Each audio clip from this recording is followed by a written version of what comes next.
Máme tu pondelok a s ním sa spájajú Prosperity News, kde si prinášame novinky z oblasti finančného trhu a investovania. Poďme na to!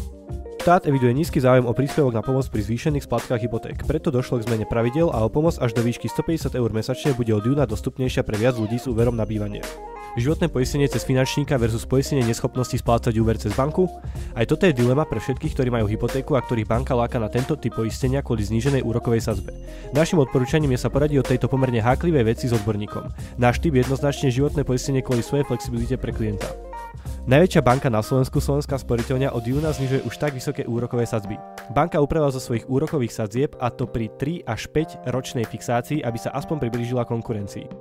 Americká technologická spoločnosť Nvidia, ktorá vyrába grafické čipy, skončila v roku 2023 so ziskom 236% ako najsilnejší hráč v americkom indexe S&P 500. Mnohí si mysleli, že spoločnosť dosiahla svoj strop, opak je však pravdou, pretože aktuálne sa s trhovou hodnotou 2,4